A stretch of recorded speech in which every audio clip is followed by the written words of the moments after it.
નમસ્કાર.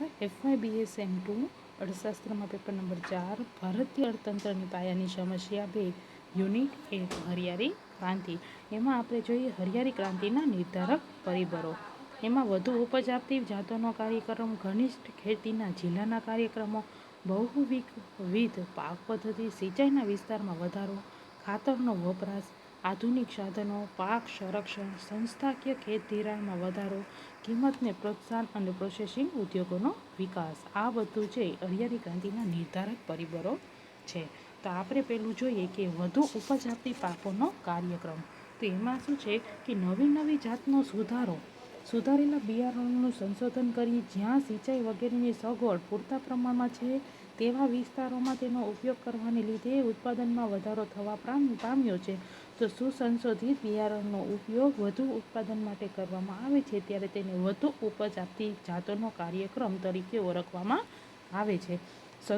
સુધારેલા બિયારણોનું સંશોધન કરી જ્યાં સિંચાઈ વગેરેની સગવડ પૂરતા પ્રમાણમાં છે તેવા વિસ્તારોમાં તેનો ઉપયોગ કરવાને લીધે ઉત્પાદનમાં જે વધારો થયો છે તે સંશોધિત બિયારણનો ઉપયોગ વધુ ઉત્પાદન માટે કરવામાં આવે છે ત્યારે તેને વધુ ઉપજ આપતી જાતોનો કાર્યક્રમ કહેવામાં આવે છે. પછી છે ઘનિષ્ઠ ખેતીના જિલ્લાના કાર્યક્રમ. ખેતી ક્ષેત્રે ઝડપી સુધારો લાવવા માટે IADP કાર્યક્રમનું ખૂબ જ મહત્વ છે.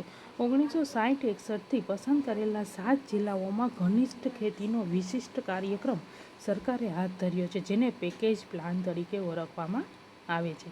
આ કાર્યક્રમમાં પસંદ કરેલા જિલ્લાઓમાં વધુ ઉપજ આપતી જાતોના સંશોધિત બિયારણનો ઉપયોગ ઉત્પાદન વધારવા માટે કરવામાં આવે છે. તેમાં આંતરિક પગલાં, ધિરાણ, ખાતર, સિંચાઈ, બિયારણ વગેરે બાબતોનું સંકલન કરવામાં આવે છે જેને ઘનિષ્ઠ ખેતીના જિલ્લાના કાર્યક્રમો કહેવામાં આવે છે જેને પેકેજ પ્લાન તરીકે ઓળખવામાં આવે છે. તેમાં યાંત્રિક પગલાઓ લેવામાં આવે છે, ધિરાણ આપવામાં આવે છે, ખાતરની સુવિધા, સિંચાઈની સુવિધા અને બિયારણની સુવિધા એટલે જેના કારણે વધુ ઉપજ આપતી પાકોનો કાર્યક્રમ તેમાં આ 7 જિલ્લાઓમાં કરવામાં આવે છે. પછી છે બહુવિધ પાક પદ્ધતિ.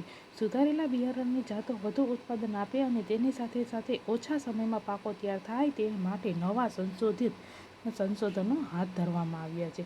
આ સંશોધનની મદદથી વર્ષ દરમિયાન એક જમીન પરથી 3 વખત પાક લેવાનું શક્ય બનાવવામાં આવ્યું છે. એટલે હેક્ટર દીઠ જમીનને આ કાર્યક્રમ હેઠળ આવરી લેવાઈ હતી. એટલે કે 10મી યોજના તથા 11મી યોજનામાં વધુ વિસ્તારને આવરી લેવાય છે અને 12મી યોજનામાં આ કાર્યક્રમને વધુ વિસ્તારવાનું નક્કી કરવામાં આવ્યું છે. બહુવિધ પાક પદ્ધતિ એટલે એક વર્ષમાં એક જમીન ઉપર 3 વખત પાક લઈ શકાય એવી પદ્ધતિ. પછી સિંચાઈના વિસ્તારમાં વધારો કરવામાં આવ્યો છે કે નવા વ્યૂહમાં સુધારેલા બિયારણો સિંચાઈની પૂરતી સવલતો હોય તો જ તે સફળ થઈ શકે છે કે સુધારેલા બિયારણને પાણીની જરૂર વધુ પડે છે. એટલે સુધારેલા બિયારણના ઉપયોગ માટે તેમજ બહુ પાક કાર્યક્રમને અમલી બનાવવા માટે વધુ પાણીની જરૂર પડે છે. આ નવા વ્યૂહમાં સિંચાઈની સવલતોમાં વધારો કરવાની બાબત તરફ પૂરતું ધ્યાન આપવામાં આવે છે. પછી છે કે એના પછી ખાતરનો વપરાશ કે સુધારેલા બિયારણનો વધતો જતો ઉપયોગ રાસાયણિક ખાતરની વપરાશમાં પણ ઝડપી વધારો માંગી લે છે કે જો રાસાયણિક ખાતર પૂરતા પ્રમાણમાં ન મળે તો સુધારેલું બિયારણ સફળ નીવડતું નથી. તેથી નવા વ્યૂહના એક ભાગ તરીકે રાસાયણિક ખાતરની વપરાશમાં પર વધારો કરવા પર ખાસ ભાર મૂકવામાં આવ્યો છે. આ બધા છે શું છે હરિયાળી ક્રાંતિના નિર્ધારક પરિબળો છે.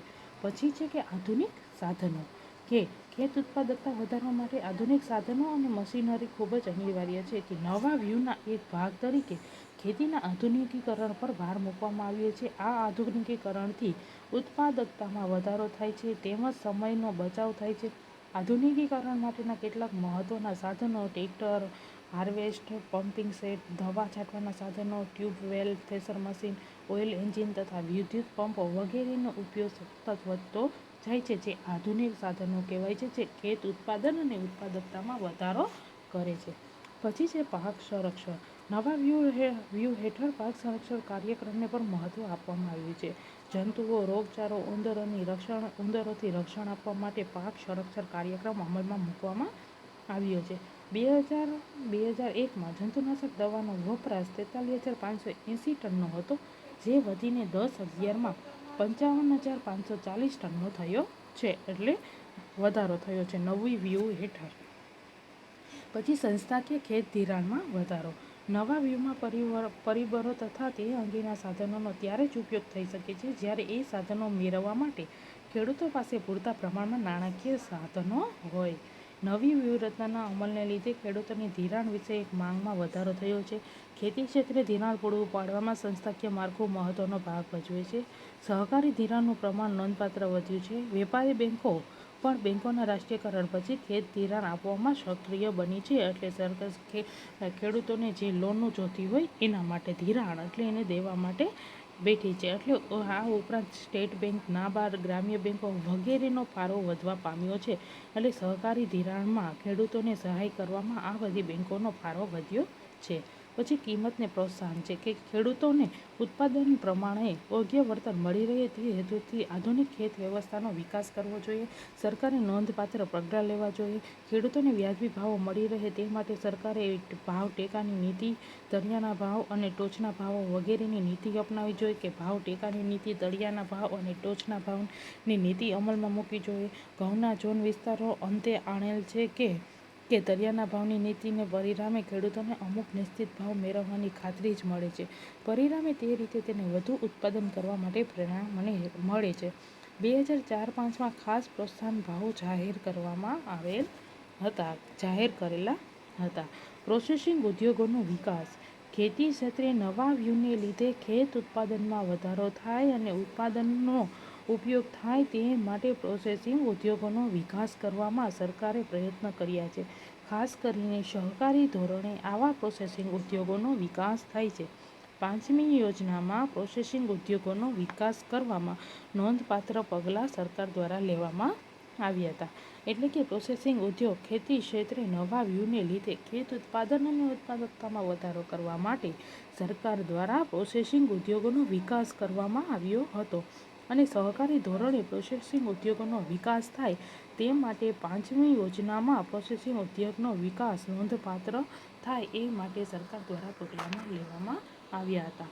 આ હતા આપણે હરિયાળી ક્રાંતિના નિર્ધારક પરિબળો. હવે આપણે આગળનો અભ્યાસ નેક્સ્ટ વિડીયોમાં જોશી. Thank you.